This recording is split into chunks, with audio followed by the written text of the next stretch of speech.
Professor Angela Davis, who may or may not need an introduction. She's an activist, a writer, and distinguished Professor Emerita of History of Consciousness and Feminist Studies at UC Santa Cruz. Her work as an educator, both at university and in the larger public sphere, has always emphasised the importance of building communities of struggle for economic, racial and gender justice. Having helped to popularise the notion of a prison industrial complex, she now urges her audience to think seriously about the future possibility of a world without prisons and to help forge a 21st century abolitionist movement. Please welcome Professor Angela Davis.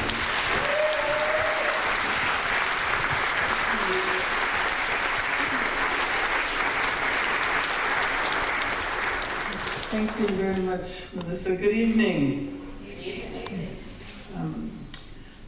I want to begin by acknowledging the traditional owners of the land, and I'd like to thank Sam Watson for the wonderful descriptive welcome to country. Every time I visit Australia and have the opportunity to cohabit spaces with amazing activists and people involved in struggles against racism, and have the opportunity to witness the way the important role that the preservation of Aboriginal culture plays in the ongoing struggle, I am called upon to think in much larger terms than I usually tend to think. In terms of time, in terms of space. So, thank you so much, Sam. I really appreciate what you said about the trees that have been here so much longer than the colonists who set foot on this land, so much longer than any of us. And maybe I'll come back to that at the end of my brief comments, my brief contribution to this conversation about youth detention. And I'd like to thank all of you who've spoken before me for the really insightful and moving comments. I could actually begin this in a lot of ways. I could talk about my own relatives who have spent time in prison, in youth prisons, and I have a cousin now who is doing life in San Quentin. I could talk about the fact that where I live in Oakland, California is just a couple of minutes away from the Alameda County Juvenile Justice Center. And I try to visit the young people, the children in that place as much as possible. As a matter of fact, when Debbie Kilroy it was your last visit, wasn't it? The last visit or the visit before last that we both went in and spent time with the young people there, engaging in conversations about their dreams, and about what they probably would have managed to accomplish had they not been caught up in this horrible web of repression. So, yeah, there are two ways that I could begin, probably 10 other ways that I could begin the conversation, but I have used up probably half my time already. So I think what I want to do is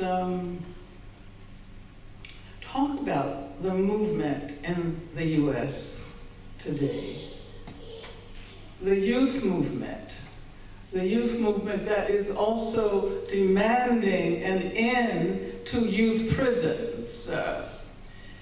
And sometimes, I was talking about thinking in expansive, capacious terms, but sometimes when one focuses on that which seems to be very particular, one is able to develop a general, universal sense that is so much richer than the kinds of abstract universals that we're often accustomed to.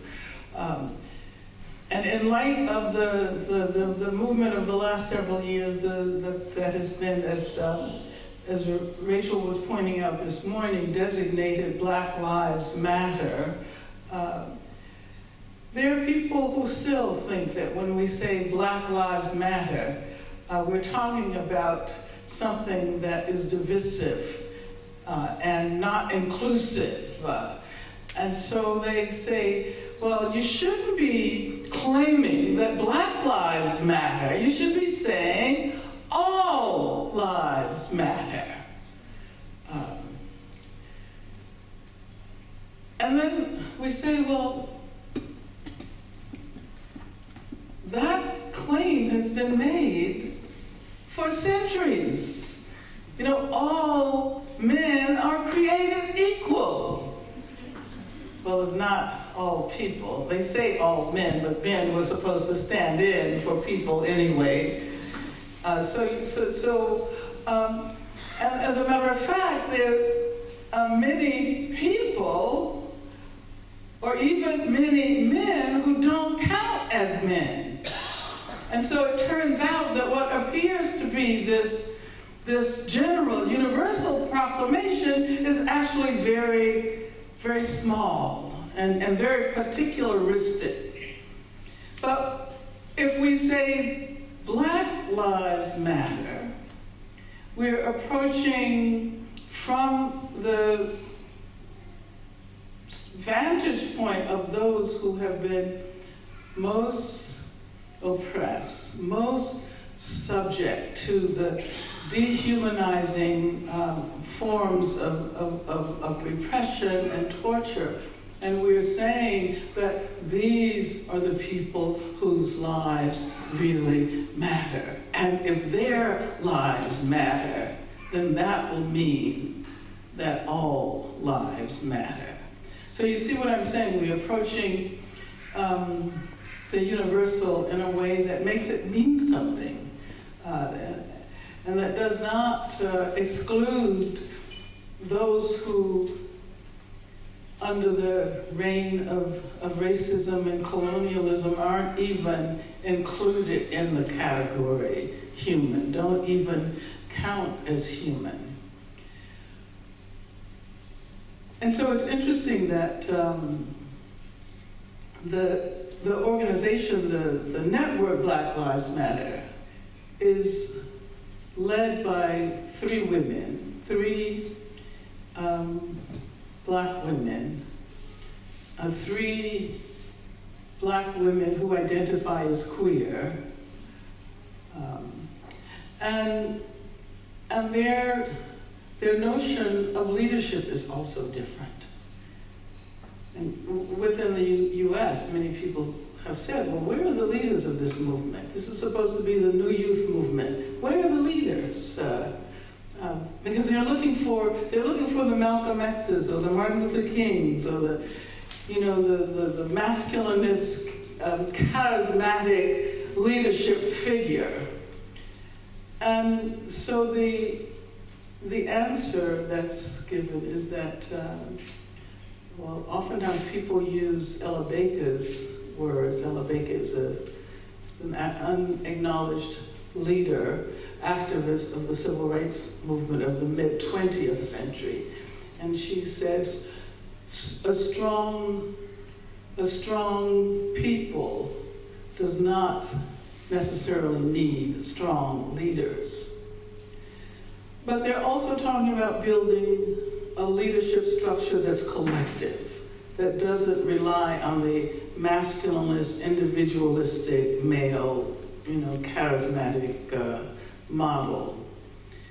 And so we're seeing, as a result, different kinds of issues that are emerging. We're seeing not only the challenge to police violence, state violence, through the police. We're seeing the connection with the prison industrial complex, and therefore an abolitionism that calls for the abolition of policing as we know it and imprisonment as we know it.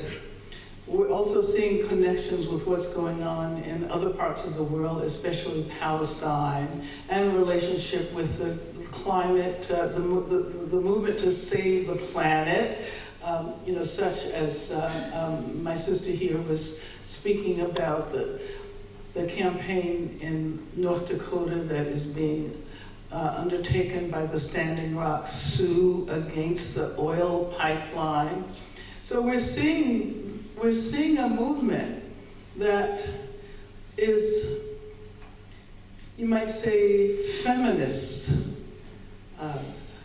May I say that? Yeah. I mean, what does that mean to you when I say we're seeing a movement that is feminist in many of its dimensions?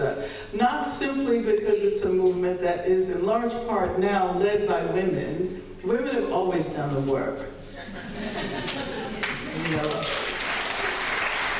But it's only now that they're being acknowledged. And that young men are learning how to engage in that process of acknowledging the work that women are doing. That young men are identifying as feminists, not only because of the importance of women, but because of the way in which we think about the interconnectedness and interdependence of the intersectionality of all of these movements and all of these forms of seeking justice. And so I want to conclude, I think I've gone over my time.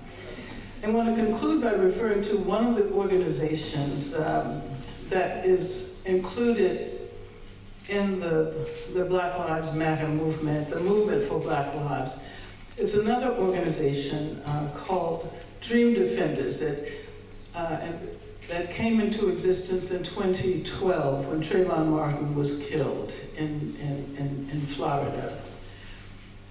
And this is an organization of young people of color under the age of 30. I guess that counts as youth now. Sometimes youth get older and older, both in spirit but also in chronological years. But this organization is specifically designated as an organization of people of color under 30. And they've done some amazing work, local in terms of state, and they decided very specifically to remain an organization confined to the state of Florida because they thought they could do much more to bring about change. And Florida is an important state, and not only in the elections, the upcoming elections, but which, I don't know, you may have questions about that.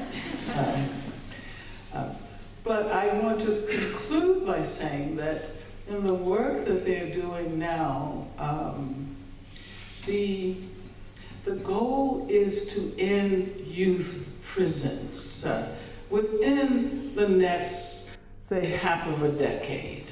To end youth prisons, to shut down every single youth prison in the state. Now, that might sound kind of impossible, but actually it has happened. It's happened in other states. In Massachusetts, the Commissioner of Youth Corrections, Jerome Miller at the time, came to the conclusion that nothing he could do, no reform he could institute was going to make these institutions acceptable. And so he shut down all of the youth prisons and wrote a book about it, a very interesting book that's called Last One Over the Wall. And as a matter of fact, there are now some 80 youth detention facilities in the U.S. The numbers have been declining for a while. There are some I am not that good at numbers, but I think some 50,000 youth in these facilities. So the point that I want to make, coming back to thinking large again, moving from the particular to a richer universal. If we are able to shut down youth prisons, that will have a major impact on the global prison industrial complex. If in every country in the world we shut down youth prisons, which are the pipelines to the adult facilities, so that would take us a long way towards achieving our goal of no more prisons on our social landscapes anywhere in the world. Thank you.